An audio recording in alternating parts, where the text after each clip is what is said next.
Got us a Stihl MS-311 in the shop today. Customer complaining that the throttle trigger is sticky. And it does stick. Now, on this, before you jump in here on most of these machines and go to stripping apart the throttle, I like to first make sure the problem is the throttle. Sometimes I find that it's not, it's within the carburetor. So what I like to do is get in here to where that I can get to that throttle on the actual carb itself. And I like to try to work it by hand by engaging it and releasing it. See if it comes back on its own. As I have found sometimes that stickiness is in the actual carb throttle rod. In this case, it's not. What we're gonna do is remove this handle on this 311 and inspect the inside and see what we find. Now, these 311s, there are no bolts to remove that handle. Up in here is some push tabs. You see those? Just reach up in there with a flathead screwdriver and you'll spread those apart. It may take a little wiggling.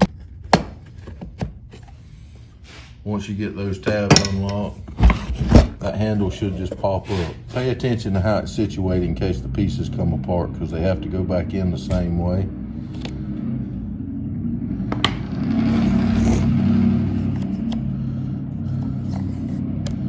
All right, you see all that trash in there? Our problem is gonna be in this pin right here. It's rusted up and it's gunked up. So what we're gonna have to do is knock that pin out and try to clean that up. So what I'm gonna do first is go ahead and remove this throttle lockout, paying attention where the spring is on it. It should just snap out. When I knock these pins out, I got some wood here that I kind of like to reinforce that handle with, just in case there's any type of brittleness in it. I don't want to be the one that finishes it off. It helps if you have time, put some penetrating oil in there. We don't have time. So we're gonna just put a punch there and gently tap it. By gentle, I mean frame hell out of it.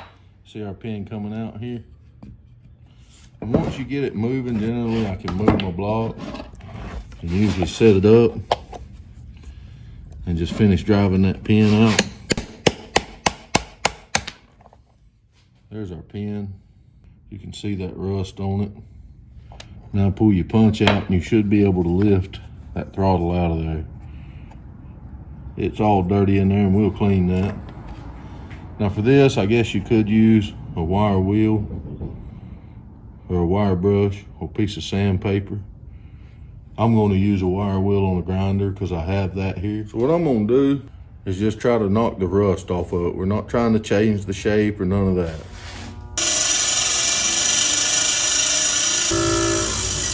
We've cleaned our pin. Now I suggest if you're not very experienced with that type of grinder, not to use it. That can be a problem. See, the way this works is the trigger doesn't actually pivot on that pin. The trigger holds into the pin and the pivot action actually happens here. So you want that to be free of dirt and debris. Now on this model, your throttle control is this. When you mash your trigger and that goes down, it rotates that. That's how that works. So when you go to replace it, you need to make sure that you encapsulate that in the end of your trigger. Did you see that? Let me get it from another angle.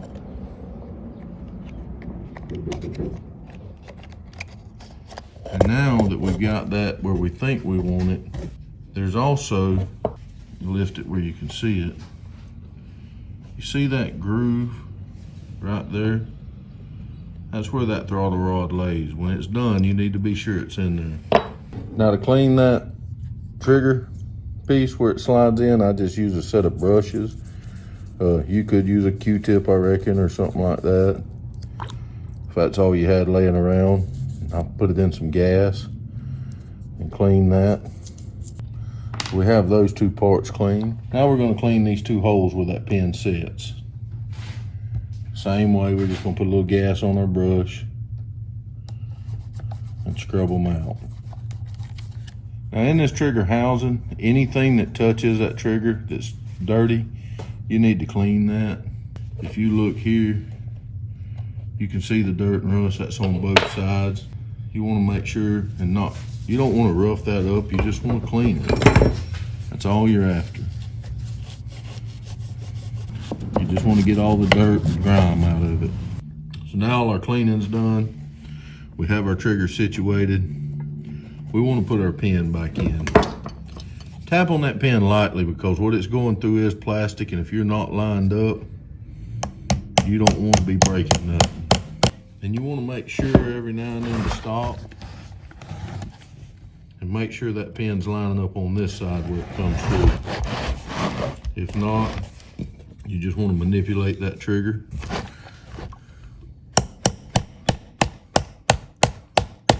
Once you get it to a certain point, then I just take my punch and finish setting it. Now let's see if that trigger moves freely. See that? It does. So we've solved that problem. Now when you put that pin in, see how it's flush here? See how here it's recessed? You want to push that pin till it's equal distance on both sides. Balance the difference. Now, we'll take our trigger lockout that we had removed, remembering that the spring catches under here. So we'll pull that spring down, encapsulating it into our catch. And then these two grooves is what that'll pop into. Should just snap right in. So we have that lockout in place. Now we're gonna put our cover back on. It'll just simply, these tabs will slide under this spot here. That's where they're made to go. See how that slides down in there? And then the back should just lock in.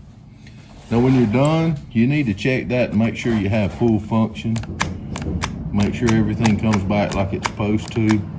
I often too like to check that throttle lockout, not only that way, push it down, pull your trigger, let off your throttle lockout, release your trigger, and make sure it does lock out. Do that several times. So, as you can see there, that's a pretty simple fix. This would apply not just for cleaning those parts, but that would show you if you needed to replace them, you now know how to do that. That's pretty simple. With the proper tools, that should take you no more than 10 to 15 minutes. I appreciate y'all joining me.